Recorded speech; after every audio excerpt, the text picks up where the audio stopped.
TMC यानी कि ममता बनर्जी की जो पार्टी है तृणमूल कांग्रेस, उसकी तरफ से प्रदर्शन किया जा रहा है। बड़ी जानकारी आपको दे रहे हैं, टीएमसी की तरफ से प्रदर्शन किया जा रहा है उसी होटल के बाहर जहां पर एकनाथ शिंदे अपने विधायकों के साथ मौजूद है।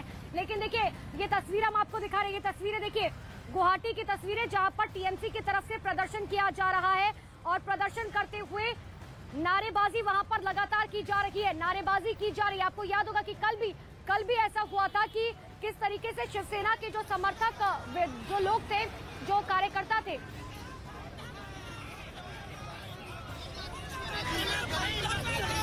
आशिका सीधे हमारे साथ जुड़ चुके हैं, उनके पास ले चलते हैं। आशिका, क्या तस्वीर है वहां से, दिखाइए जरा।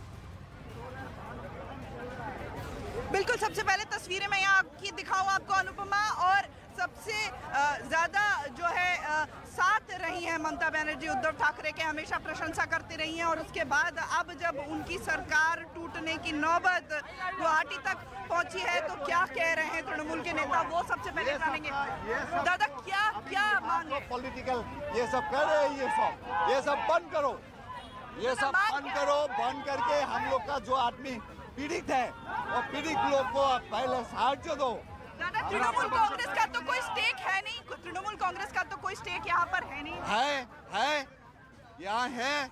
महाराष्ट्र की बात करें, सरकार या सत्ता का हम लोग एज ओपोजिशन हम लोग ये डिमांड कर रहे हैं, एज ओपोजिशन हम लोग डिमांड कर रहे हैं कि बीजेपी गवर्नमेंट ये बंद करो, बंद करके हम लोग का यहाँ जो बाढ़ पीड़ित का लोग है उनको मदद करो। दादा, ये बताइए कि कलकत्ता से आपको ऑर्डर आए हैं, सरकार जो है इधर ध्यान दे रही है बाढ़ पीड़ित। यस, वही हम लोग का डिमांड है, ये सब बंद करो, बाढ़ पीड़ित का वहाँ चले जाओ जाके वहाँ मदद करो। कलकत्ता से कहा गया है दादा, कलकत्ता से कहा गया है प्रोटेस्ट करने के लिए। ये सुनिए, ये कलकत्ता के बोलने का चीज नहीं है, ये हम लोग का स्टेट का अपना मामला है। हम लोग स्टेट कमेटी है यहाँ तृणमूल कांग्रेस का, और तृणमूल कांग्रेस का हम लोग का स्टेट का हम लोग का मुद्दा है ये। नाम क्या है दादा आपका? मेरा गजेंद्र प्रसाद उपमन्यु, मैं जनरल सेक्रेटरी हूँ स्टेट का। तो ये तस्वीर यहाँ की देखिए, दूसरी तरफ जहाँ तक बिल्कुल आशिका, और हैरान करने वाली बात तो यही है, लेकिन ये नहीं भूलना चाहिए कि ममता बनर्जी किस तरीके से उद्धव ठाकरे की तारीफ किया करती थी, उद्धव ठाकरे बदले में ममता बनर्जी की तारीफ किया करती थी। और आज इसीलिए जब उद्धव ठाकरे परेशानी में है तो ममता बनर्जी के जो समर्थक है वो सड़कों पर उतर आए हैं। लेकिन इसी बीच एक बड़ी खबर आपको बता दें, न्यूज 18 के आशिका सिंह की बड़ी खबर है कि 40 विधायकों का समर्थन पत्र जो है वो तैयार हो चुका है। इस वक्त की सबसे बड़ी खबर आपको बता रहे हैं, और बहुत ही जल्द हो सकता है, क्योंकि 2 बजे का समय जो है दिया गया है, बहुत जल्द जो है वो समर्थन पत्र जारी कर दिया जाए। और हो सकता है कि डिप्टी स्पीकर को भेजा भी जाए। बड़ी जानकारी इस वक्त की आपको दे रहे हैं, जहां पर शिंदे बहुत जल्द वो समर्थन पत्र जारी कर सकते हैं। 40 विधायकों के समर्थन का पत्र आशिका के पास लिए चलते हैं, उन्हीं की खबर है। आशिका, 40 विधायकों का समर्थन पत्र तैयार हो चुका है। देखिए, सूत्र यही बता रहे हैं कि आज ये चिट्ठी पहुंच जाएगी और 40 से बढ़कर ये संख्या होगी, चाहे 41 हो 42 हो, लेकिन 40 से बढ़कर ये संख्या होगी और ये पत्र आज चला जाएगा। फिलहाल जानकारी ये सबसे बड़ी जानकारी है, एक के बाद एक अब भी विधायकों के आने का सिलसिला जो है वो चल रहा है। इस बीच यहाँ की तस्वीरें मैं आपको दिखाऊं जो प्रोटेस्ट चल रहा है तृणमूल कांग्रेस का, साथ ही साथ आपको ये बताऊं कि 4 विधायक कल यहाँ पर रात को पहुंचे थे, 4 सुबह से अब तक पहुंच चुके हैं। यहाँ पर पुलिस के जो आला अधिकारी हैं, डीजीपी जो है वो यहाँ पर पहुंच चुके हैं, असम पुलिस के, साथ ही साथ यहाँ के मंत्री पहुंच चुके हैं।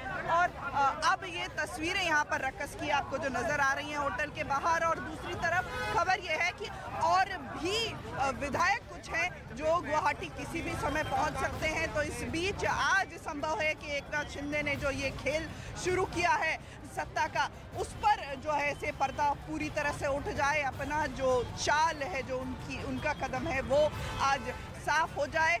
उद्धव ठाकरे ने कल अपने पत्ते खोल दिए थे, लेकिन एकनाथ शिंदे ने अपने पत्ते नहीं खोले थे। वो शांति से अंदर बैठे थे अपने समर्थक विधायकों के साथ और लगातार सेंधमारी उद्धव खेमे के जो विधायक है उनमें कर रहे थे। और आज ये संख्या और बढ़ती नजर आ रही है और संभव ये है कि दिन में ये चिट्ठी समर्थन की पहुंच जाए। बिल्कुल आशिका, और सबसे बड़ी बात तो यही है कि अगर 40 विधायकों का समर्थन पत्र तैयार हो चुका है तो उद्धव ठाकरे के माथे की लकीरें जो हैं वो और ज्यादा बढ़ गई होंगी, क्योंकि भाई अब टेंशन तो है कि आखिर कहां जाएंगे और क्या करेंगे।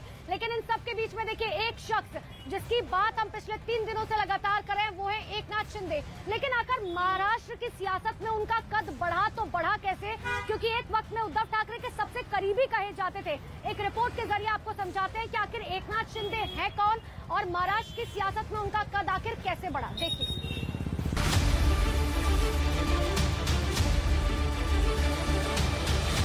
हाथ में शिवसेना का झंडा लिए हुए और हिंदुत्व को अपनी आत्मा में संजोए रखने वाले चेहरे का नाम है एकनाथ शिंदे। एकनाथ शिंदे ने अपना राजनीतिक सफर बाला साहब के चेहरे और नाम से शुरू किया। हिंदुत्व को आगे रखकर वोट मांगा और विधानसभा से लेकर संसद तक का सफर तय किया। शिवसेना में एकनाथ शिंदे इकलौता नाम है जो ठाकरे परिवार से अलग भी अपनी सियासी पहचान बनाने में कामयाब रहे। 59 साल के शिंदे महाराष्ट्र सरकार में नगर विकास मंत्री हैं। उनकी इमेज एक कट्टर और वफादार शिवसैनिक की रही है। कुछ साल पहले तक अगर किसी शिवसैनिक को पार्टी में अपनी बात रखनी होती थी तो सबसे पहले शिवसैनिक एकनाथ शिंदे की ओर देखते थे। एकनाथ शिंदे जिन्हें राजनीति विरासत में नहीं मिली थी, जिन्होंने अपनी राजनीति शून्य से शुरू की और आज वो सीएम पद के दावेदार बनकर सामने आ रहे हैं। सीएम पद की दावेदारी इसलिए क्योंकि 3 साल पहले वो सीएम बनते बनते रह गए थे।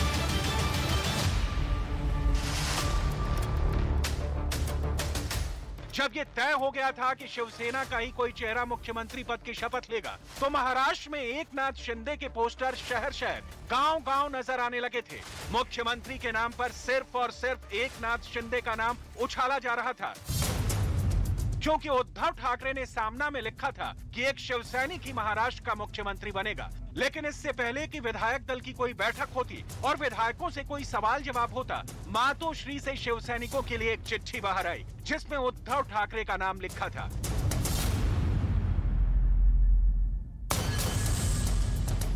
इसके बाद इस नाम पर किसी को ना कहने की हिम्मत नहीं हुई। उद्धव ठाकरे के सीएम बनने के बाद एकनाथ शिंदे का मुख्यमंत्री बनने का सपना सपना ही रह गया। संजय राउत के बढ़ते कद से एकनाथ शिंदे पार्टी में किनारे होते जा रहे थे। शिंदे को पार्टी के अहम फैसलों से दूर रखा जाता था। हाल ही में हुए राज्यसभा और एमएलसी चुनाव में भी उन्हें कोई जिम्मेदारी नहीं मिली। तमाम मुश्किलों के बावजूद एकनाथ शिंदे और उद्धव साथ साथ चलते रहे। इसकी वजह सिर्फ ये थी कि शिंदे सही समय का इंतजार कर रहे थे और राज्य